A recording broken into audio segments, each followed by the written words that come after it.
Selamat malam pemirsa, kita bersua lagi dalam Prime Time Talk. Saya Doni The Kaiser. Pemirsa, Presiden Joko Widodo terus melanjutkan konsolidasi politiknya.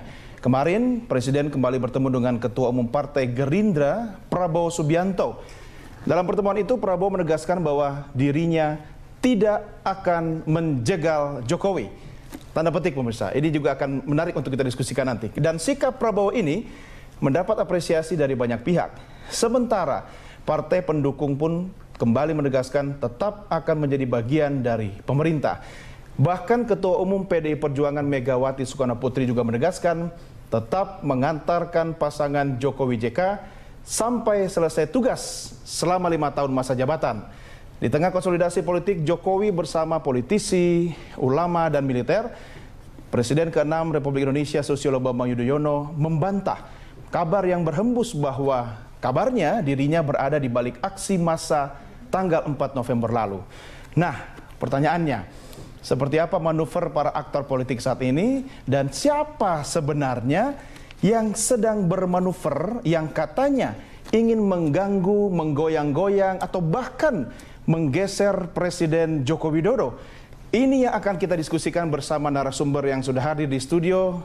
Saat ini telah hadir bersama saya, anggota Dewan Pembina Partai Gerindra, Fuad Bawazir, Wakil Ketua Umum Partai Demokrat, Roy Suryo, dan pakar komunikasi politik, Gun Gun Herianto. Selamat malam Bapak sekalian, apa kabar? Malam. Pak Fuad, sehat? Baik. Alhamdulillah sehat. Kabar baik ya Pak ya? Mas Roy, apa kabar? Alhamdulillah baik. Sehat? Sehat. Mas Gun? Selamat malam Mas Doni. Apa kabar? Baik, baik. Partai apa sekarang? Partai Iski. Kalau itu kita seiman semua. Sama. Kita sama. Tapi malam ini kita bicara bukan sekedar komunikasi politik, begitu kan? Dari pandangan Mas Gun, yang dilakukan oleh Presiden Jokowi sekarang ini bicara komunikasi nonverbal ya, komentar Anda? Kalau kita lihat memang ada beberapa dimensi komunikasi politik dalam perjumpaan Pak Jokowi dengan Pak Prabowo. Ya. Jadi kita lihat dulu konteksnya. Konteksnya prakondisi sebelum 4 November jumpa. Ini pasti ada maksud, tujuan, dan message politik yang jelas. Ya, ini satu prakondisi supaya kemudian muncul instrumental conditioning istilahnya dalam komunikasi politik. Ya, ini situasi yang jauh lebih bisa under control. Nah, kemudian setelah 4 November kan jumpa lagi dengan ulama, dengan NU, Muhammadiyah, 17 ormas, kemudian TNI, Polri. Itu maknanya dua. Satu, maknanya adalah public relation politik dengan model Gruningian istilahnya. Model Gruningian itu adalah menciptakan understanding, pemahaman yang sama. Supaya kemudian ini muncul situasi yang jauh lebih kondusif. Nah, kalau TNI, Polri, saya lihat itu pada rentang kendali. Yakni memastikan bahwa sebagai panglima tertinggi dia harus memastikan TNI Polri itu berada dalam satu loyalitas pada presiden meskipun yang ditunjukkan kepada publik sebenarnya adalah dimensi simboliknya. Itu yang soal pasca situasi 4 November. Nah, ini bisa kita maknai pertemuan Pak Prabowo dengan Pak Jokowi kemarin adalah reinforcement, peneguhan situasi itu.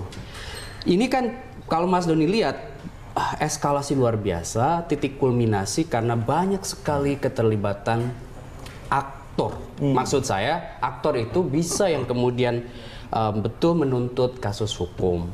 Ya ini gimana nih? Kasus dugaan penistaan agama, ya kan?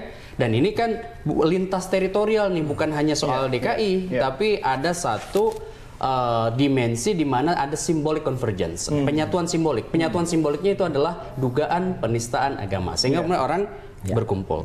Kemudian ada dimensi politiknya, jangan lupa, karena agenda-agenda politik sedang berjalan dan waktunya juga berdekatan, yakni pilkada DKI. Dan ada lagi sejumlah pihak juga yang mengaitkannya dengan tuntutan beberapa orang yang kemudian menjadikan tuntutannya melebihi tuntutan hukum, yakni misalnya menuntut Pak Jokowi mundur. Nah, dimensi-dimensi itu dimensi politik. Dimensi hukumnya adalah meminta penegakan hukum atas dugaan penistaan agama atau penodaan agama. Bukannya memang sasaran utamanya ke Jokowi, Ahok cuma sasaran antara. Makanya saya melihat disitulah ranah hukum dan ranah politik itu berkelindan. Maka kemudian saya melihat pertarungannya bukan lagi pertarungan Pak Ahok versus yang lain kompetitor di DKI, tetapi juga ada dimensi ke atas, yakni nasional. Ya, jadi pilkada rasa pilpres ya. Ya, proses pilkada menjadi trigger. Iya, iya. Tapi Pak Fuad menjawab kunjungan Presiden Jokowi ke Hambalang ini adalah kunjungan balasan begitu ya. Anda mencermatinya ini sebenarnya bukan sekedar bahas komunikasi politik, Mas Gun tadi saya pinjam. Ini juga sebenarnya dari gesturnya kan juga untuk meneguhkan bahwa tenang, aman, saya di belakang Anda Mr. Presiden, dan ini juga menyampaikan apa sebenarnya Pak? Ya. Sebetulnya hubungan antara pemerintah dalam hal ini Pak Jokowi ya dengan partai-partai politik secara umum pada dasarnya paling tidak juga dengan Gerindra memang tidak ada masalah. Masalah di mana sih tunjukkan? Saya nggak lihat ada masalah hubungan dengan parpol segala macam, itu nggak ada masalah. Semuanya hubungannya biasa-biasa saja. Di tingkat elit? Iya, normal-normal saja gitu. Semuanya ya berjalan biasa gitu loh, nggak ada. Justru yang jadi masalah itu adalah para politisi khususnya presiden itu harus mampu memanage supaya ini nggak masuk angin ke yang mana-mana. Saya ingatkan Pak analog ya, ketika tahun 97-98 saya di pusat pemerintahan itu. Ada krisisnya itu mata uang rupiah anjlok. Saya coba yakinkan kepada Pak Harto, Pak Presiden, ini masalahnya adalah kurs rupiah yang gonjang-ganjing. Kita fokus kepada ini Pak.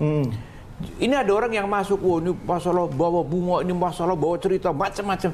Sampai saya waktu itu, mohon maaf, saya ingat betul, saya ingatkan, Bapak ini meja Pak, saya ibaratkan ekonomi Indonesia Pak. Kebakaran di sini Pak. Mari kita fokus kebakaran di sini. Jangan buka peluang kepada yang lain-lain. Wah, tapi karena semua orang ngasih masukan ini, bikin kebakaran ini macam-macam yang, ya kan? Sama saja. Agar ini juga tidak ada ulah macam-macam, tidak ada manuver politik ini itu dari siapapun juga ya. Sebagusnya itu kita harus mampu memanage, dikembalikan aja fokus ke masalah isu penistaan agamanya itu. Titik ke situ. Kalau ini tidak dimanage dengan cepat, dengan baik, itu sudah seperti tadi isunya kebakaran uang, kurs, lain-lain masuk. Penistaan agama udah. Karena barangkali ya kalau kebetulan saya, ini renungan saya, kalau kebetulannya itu Pak Ahok itu baru ada sekali ini masalah Al-Maidah gitu ya, terus minta maaf, kayaknya sih dimaafin selesai, tutup buku tuh. Ada kemungkinan gitu karena lagi maju pilkada. Cuman kan masalahnya ini kebetulan sudah ada apa skandal-skandal, bukan skandal apa, isu-isu kasus-kasus yang lain gitu, yang kebetulan itu semuanya itu mental. Udah ada BPK yang biasanya baru pertama kali ini ada laporan BPK itu mengenai kerugian negara tidak dipakai baru sekali ini. Ketua mental. Pak Fuad, nah, masalah-masalah seperti itu. Kalau masalah penistaan umum, udah sering kejadian. Bukan cuma Ahok ya? Alah di Bali ada, Arswendo ada, dan paling banyak yang paling melakukan ini malah terus terang aja. Kebetulan di Bali pas pelakunya orang Kristen. Tapi nggak gitu. Yang paling banyak orang Islam, yang paling banyak dihukum melakukan penistaan agama. Semua orang Islam nggak pernah ada ribut. Pak Fuad, mejanya Pak Harto kan beda dengan mejanya Pak Jokowi. Mungkin karena sekarang mejanya Pak Jokowi itu banyak sekali yang lempar di atas meja kebakaran kecil di mana-mana. Ini bisa jadi entry point. Itu perlunya mampu memanage. Maksudnya presiden nggak fokus begitu ya? Iya, manage masalah penistaan agamanya di manage. Ini kan biasa rutin ada terus. Betul. Tapi kan para pemain-pemain lain ini mumpung nih.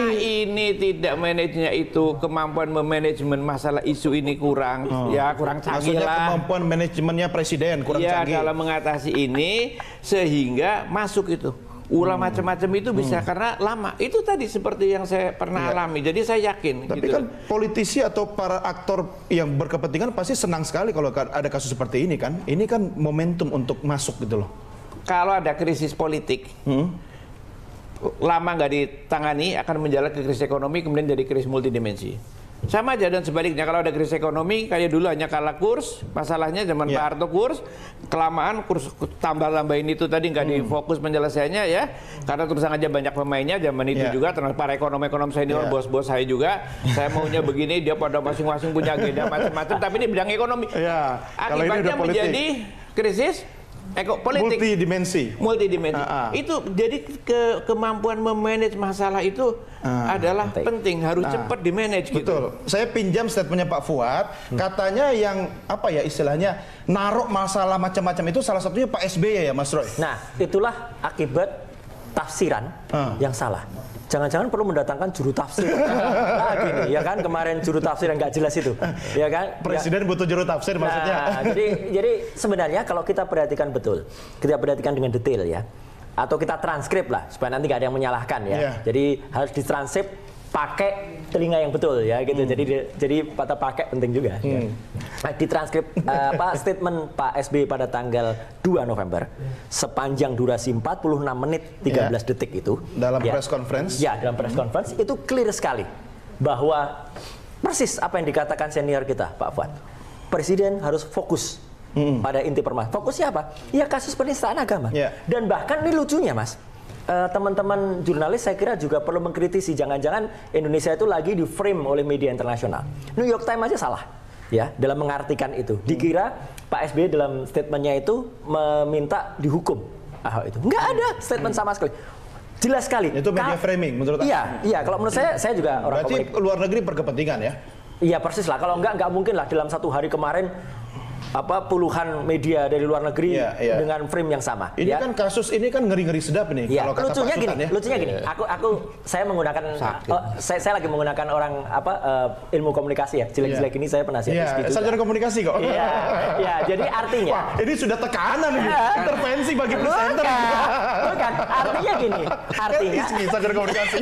Artinya adalah bahwa media internasional saja bisa salah mengartikan. Padahal jelas betul.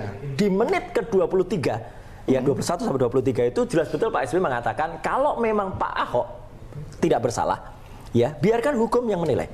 Kalau memang Pak Ahok bersalah, ya biarkan menilai. Fokus pada bahkan tidak pernah ada kata-kata kemudian untuk mendorong itu, tapi ini sebuah nasihat. Betul. Nasihat yang sangat clear dari orang yang sudah dipercaya oleh masyarakat di Presiden senior ini. ya. Tapi Mas Roy, presiden itu kan Presiden Jokowi maksud saya, dia kan panglima tertinggi TNI dan Polri dan juga punya basis data intelijen yang kuat. Nggak mungkin dong presiden gegabah tanda petik melemparkan mungkin sesuatu ke masyarakat. Mohon maaf. Sekarang kita simak isi pidato dari Pak Jokowi ketika di depan salah satu institusi. Saya nggak nyebut institusinya, coklat atau hijau. Ya, beliau mengatakan laporannya mengatakan hanya 18.000.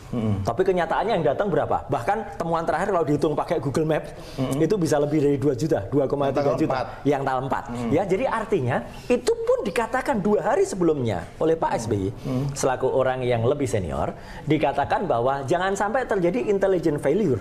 Kalau ada intelligent failure, beliau bahkan mengatakan laporannya hanya aman Pak 1, 2 atau hanya 1.000, 2.000 yang datang 50.000. Persis kejadiannya. Jadi sebenarnya berarti yang nggak benar intelijennya. Ya, saya hanya mengatakan gini.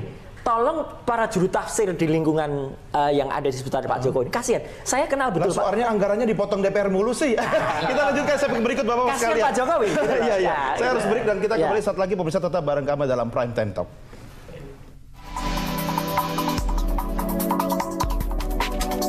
Sebagai kunjungan balasan memberikan dukungan penuh pemerintahan Bapak Jokowi. Tidak didengar, diabaikan, sampai lebaran kuda masih akan ada unjuk rasa.